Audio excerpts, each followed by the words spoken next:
Cool. So this is my third virtual .NET Oxford presentation. So my first was back in April when we were in official lockdown and essentially prisoners in our own home. That talk covered the run up to lockdown and the snapshot of the market then. I'm assuming that talk was very, very short because we had no market back in April. I then spoke in July when things had improved slightly. I mean, not where they needed to be for the time of year, but very much an improvement on where they had been. We'd started to return to something resembling normality. I mean, the pubs had opened, so that was a big positive. And here we are now, October 2020. And I'll be giving the third instalment or final part in the trilogy of the recruitment world pre and post lockdown, covering where the market is now and also what we're doing to help in this difficult but totally bizarre year. So who am I? My name's Megan. I'm an animal lover. I actually rehearsed this talk earlier today in front of my Bernese mountain dog, Indy. She was clearly a big fan because she's actually sitting here at the moment watching again, so likes it.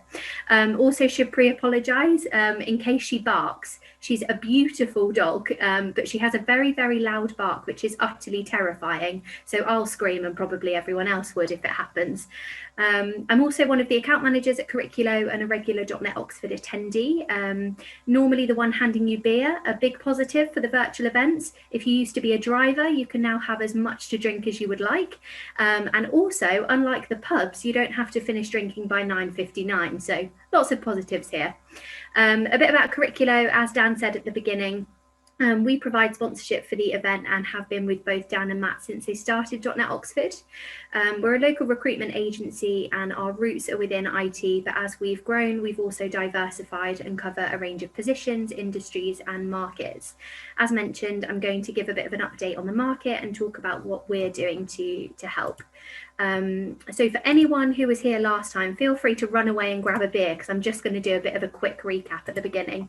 But for anyone who wasn't here, last time I spoke about what the market looked like leading up to lockdown. On the candidate side, it was very, very strong. There was a high demand for candidates, especially in Oxford in the development space. With the contract market, as expected for the time of year, it was very steady. And on the client side, we were seeing the same problems that we've always seen. So a lack of supply of technical talent. And in order to combat this, we'd seen companies offering better benefits and more flexibility, not only to attract the best talent, but also to hold on that the talent to the talent that they did have. Then we hit lockdown. As you can see from this graph, when we hit lockdown in April, there was an immediate decline on hiring. So the graph shows job vacancies in their thousands. And if you look at January 2020, you can see that there were just over 800,000 job vacancies. And this rapidly dropped in April to around the 340, 350,000 mark. This suggests that there was a fall of around 60% in the number of job vacancies. However, this figure only takes into account permanent vacancies across all sectors and doesn't take into account contract market, whereas what we actually saw was a 95% drop across both permanent and contract markets. On a positive note, though, if you look at July, there was a significant rebound and an increase of nearly 100,000 job vacancies. Figures for this are released on a quarterly basis, and therefore we don't have an exact up-to-date figure, but it's likely to have increased over the past few months again. Since lockdown, not great with my slides here, sorry. Since lockdown, we have had an increase in the number of vacancies month on month, but obviously some roles and some sectors are doing better than others. So scientific R&D companies have largely continued with their hiring plans and just made kind of changes to the process itself. So with virtual interviewing and onboarding, whereas other sectors, including travel and tourism, have been hit particularly hard. We've noticed an enormous increase in the number of applications received on job adverts, particularly in positions such as project managers and business analysts, showing that more of these candidates in this talent pool are coming onto the market. We've also seen nearly double the amount of candidates apply for a developer position in comparison to the previous year. Now, these are just a few headlines that made it to the media around the state of the economy and the job market. And as you can see, they are very, very negative.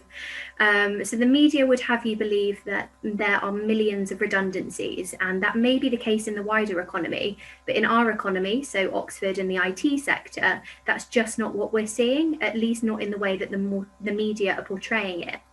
As an example of what makes it to the headlines, if a company announces that they're making 1,000 redundancies, it's reported on. However, if a company announces that they are making 1,000 jobs, that doesn't make it to the press. Therefore, what we read isn't necessarily the full story. Shock. So job creation, particularly in the SME market, is largely done on sentiment. So companies feel whether or not they should be expanding based on the wider economy and what's being portrayed in the media. So negative reporting can actually have a detrimental effect on the state of the market and also its recovery. After reviewing some local statistics, we have seen that there was 57% fewer permanent C# roles in the market than compared with the last 6 months of 2019. However, this is far lower than the decrease seen nationally. Why? Well, Oxford, we don't really rely on travel and tourism.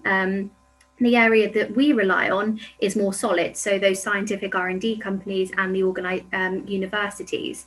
So whilst the statistics are negative, they're not as negative as the wider economy and also not as negative as what's being portrayed in the media.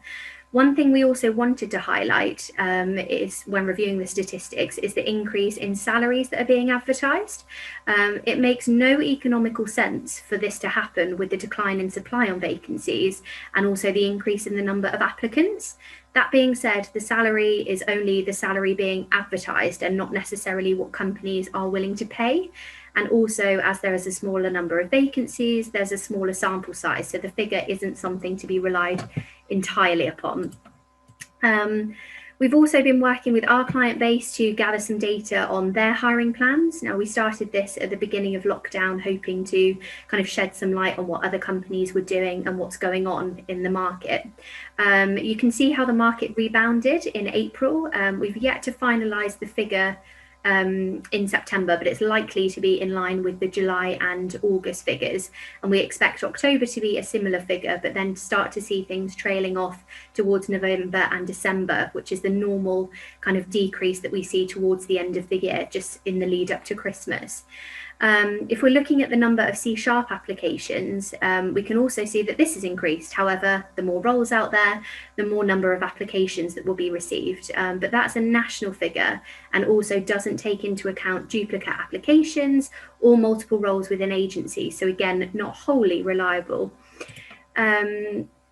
If we look ahead to the remainder of 2020, we've already seen a huge shift in the way people operate. So there's been an increase in remote working, even with offices reopening. So we've seen companies opting to remain remote either until there's some form of clarity or hope of clarity early next year, or just people deciding that actually it worked well for their business and they're going to maintain remote working long term.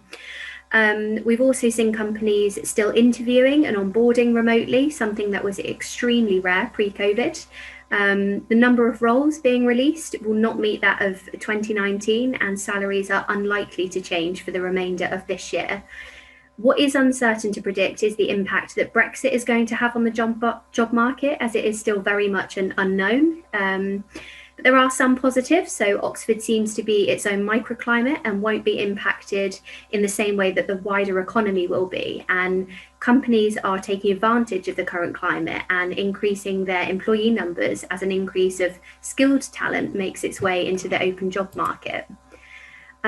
So what are we doing to help? So we feel like this is our time to contribute something back. And if you're feeling unsettled and want advice, we're here to help. We're offering something we call a Corriculo approach. It's a service that we've offered for a number of years. The only difference is now it's virtual and you have to bring your own tea and cake. And yes, tea and cake were provided before. So you've kind of missed out, really. And basically, we'll talk to you a little bit more about your current situation, provide market advice, help with your CV writing, and basically just suggest ways to place you in the best possible position to secure yourself a new role within this market. Now, whilst our roots are within IT, the advice we give applies to kind of each and every person, regardless of role, industry, or sector. So if you or anyone you know is looking or needs help with the current climate, then please do reach out. We are genuinely here to help. On the client side, we can still provide advice on the current market. I mentioned the surveys a moment ago. This can be shared to provide insight on what other companies are doing.